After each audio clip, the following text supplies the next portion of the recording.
Atenção! Começa agora uma teleaula de Física do Ensino Médio. Você vai assistir a teleaula de número 22. Bons estudos!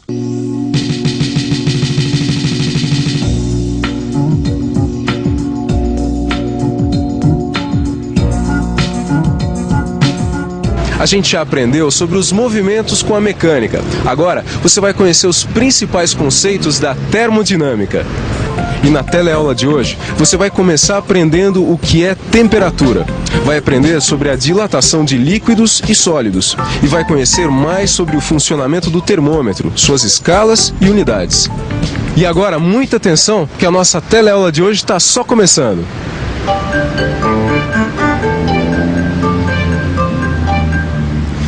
Como será que está a temperatura do dia hoje? Vamos ver? Pra mim tá agradável.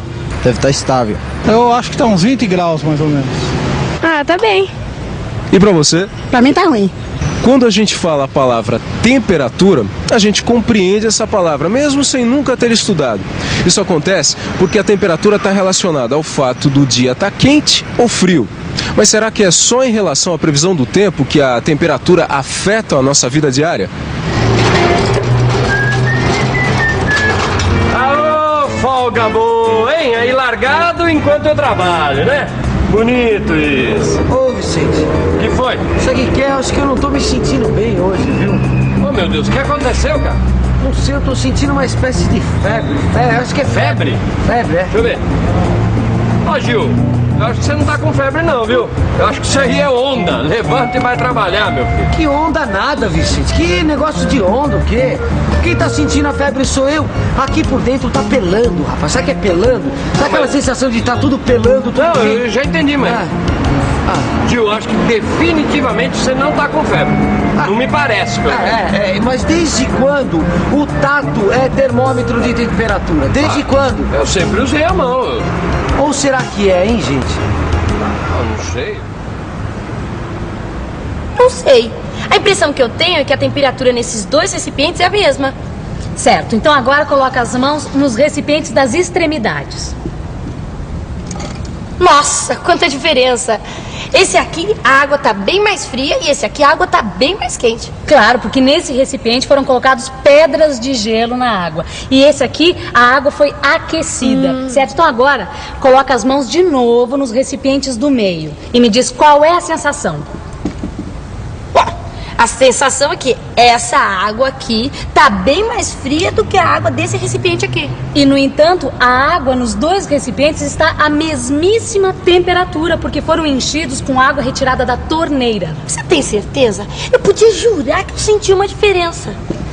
É por isso que o tato não é um bom instrumento para se medir temperaturas. Com ele a gente pode fazer comparações, mas às vezes ele nos engana, como a gente acabou de ver. Ah, e tem outra coisa importante nessa experiência. Depois de um certo tempo, a água contida nestes 4 recipientes estará à mesma temperatura. E quando isso acontecer, a gente vai poder dizer que eles estão em equilíbrio térmico. Tudo bem.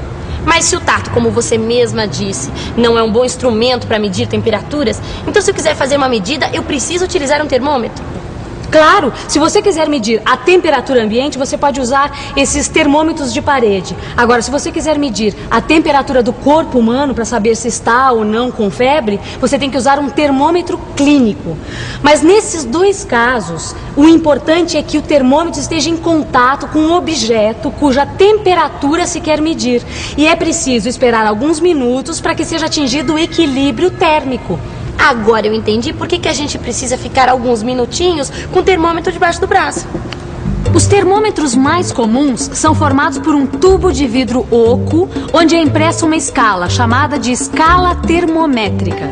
No seu interior existe um outro tubo, muito fino, chamado tubo capilar. No tubo capilar existe um líquido que no caso do termômetro clínico é o mercúrio e no caso do termômetro de parede é o álcool colorido. A temperatura é obtida medindo-se a altura da coluna de líquido. Isto é feito com a ajuda da escala termométrica. O funcionamento do termômetro se baseia num fenômeno observado nas experiências. Em geral, os objetos aumentam de tamanho quando são aquecidos. Esse aumento de tamanho recebe o nome de dilatação. Você saberia me responder por que os objetos aumentam de tamanho quando são aquecidos?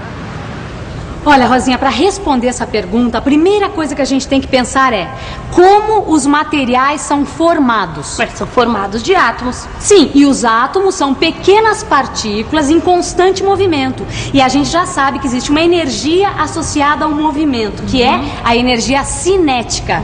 E o que acontece quando a gente aquece alguma coisa, como no caso da água? Ao ser aquecida, ela recebe energia que é transferida aos seus átomos. Ganhando energia, os átomos passam a se mover mais e mais depressa. O que você pode deduzir daí? Bom, que a temperatura de um objeto está relacionada ao movimento de seus átomos. Sim, aí nós temos um fato importante, que é a temperatura de um objeto é uma grandeza que está relacionada com o movimento de seus átomos.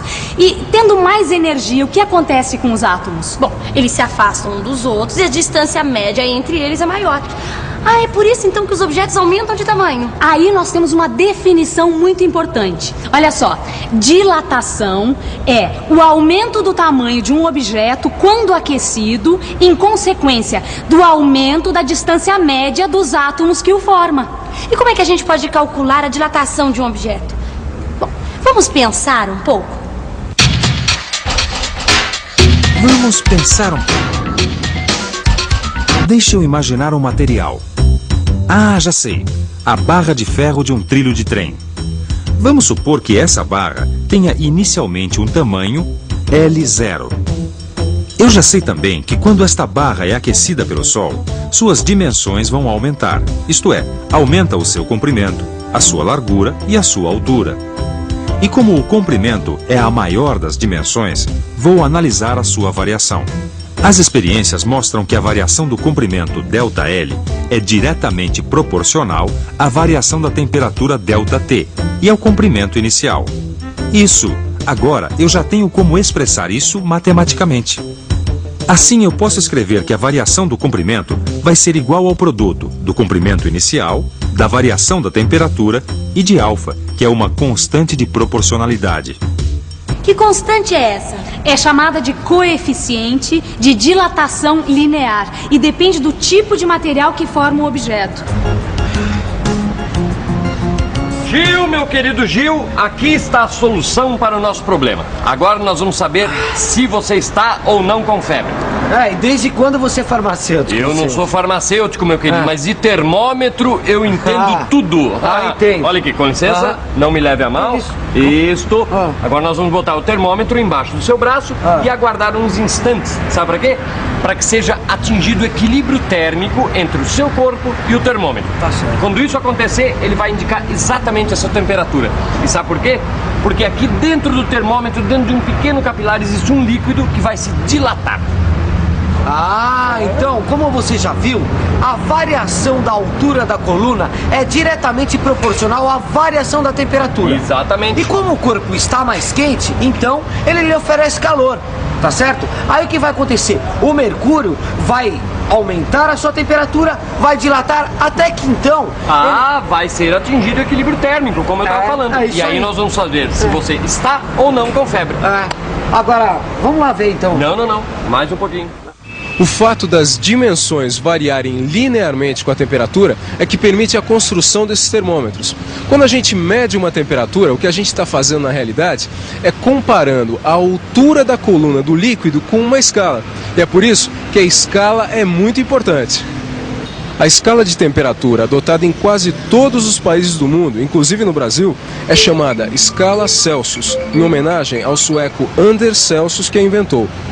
A escala Celsius utiliza como padrão a temperatura da água. Para se construir essa escala é necessário, em primeiro lugar, definir dois pontos, o inferior e o superior.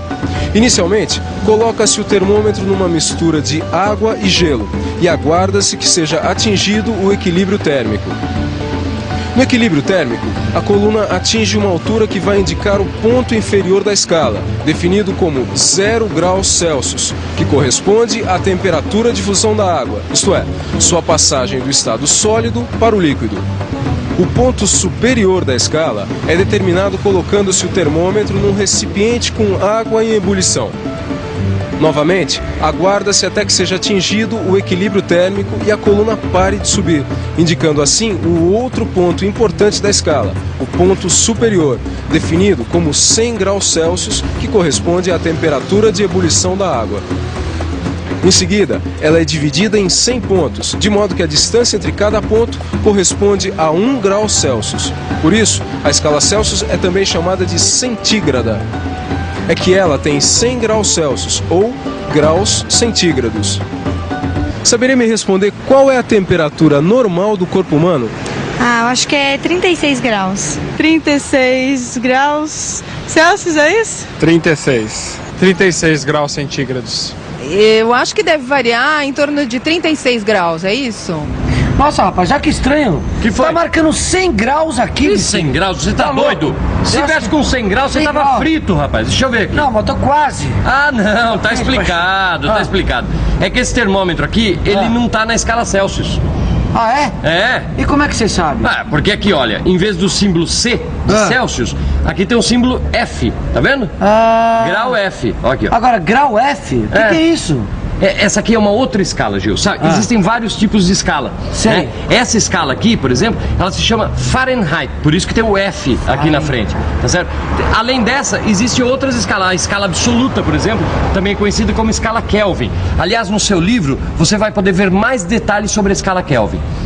Mas viu? Agora vem cá. E como é que a gente vai poder descobrir quantos graus eu tô de febre? Quanto eu tenho de febre? Aí é o seguinte. Nós já sabemos que na escala Fahrenheit você está com 100 graus, tá certo? Tá. Agora, para saber se você está com febre ou não, a gente precisa saber a sua temperatura na escala Celsius, concorda?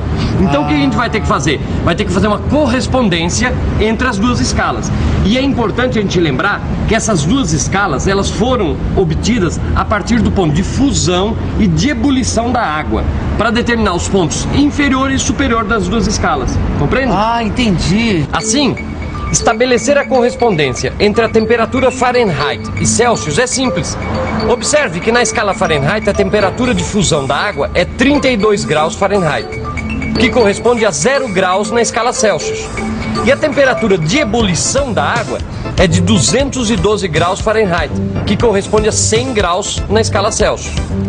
Vamos chamar de TF a temperatura do Gil medida na escala Fahrenheit. Qual será a temperatura Celsius ou TC correspondente? Repare que os segmentos A e A' são proporcionais. O mesmo acontece com B e B'. Assim, nós podemos escrever A está para a linha, assim como B está para B'. Agora, basta substituir os valores de A, A', B e B' para encontrar a expressão que relaciona as temperaturas medidas nessas escalas. Observe que A é igual a TC menos 0, A' é igual a TF menos 32, B é igual a 100 menos 0 e B' é igual a 212 menos 32. Bom, Gil, agora que a gente já sabe a sua temperatura na escala Fahrenheit, é só substituir esse valor na expressão que a gente aprendeu, tá certo? Segura aqui que agora eu vou usar a calculadora. Substituindo aqui, nós vamos chegar à conclusão que você está com 37,8 graus Celsius. Tá aí. Gil, você realmente está com febre. Eu falei, rapaz, que eu tava com febre, tá atropelando aqui agora dentro. tá dando para acreditar. Mas, gente, depois de tanto cálculo, o que tá fervendo é a minha cabeça. O que vocês acham de uma boa revisão para refrescar as ideias? Olha, isso é uma boa. Até lá, hein, gente. Até a próxima. E atenção, se liga aí que é hora da revisão. Na teleaula de hoje, você aprendeu que o nosso tato não é um bom instrumento para se medir temperaturas e que a temperatura de um objeto está associada ao movimento dos seus átomos. Quanto maior for a velocidade dos átomos, maior será a temperatura. Viu também que a dilatação é o aumento das dimensões de um objeto, resultado do aumento de sua temperatura. E que a dilatação de um objeto é diretamente proporcional à variação de sua temperatura. Conheceu como são determinadas as escalas dos termômetros e viu que a escala mais utilizada é a Celsius. Aprendeu também a estabelecer a correspondência entre as escalas Celsius e Fahrenheit.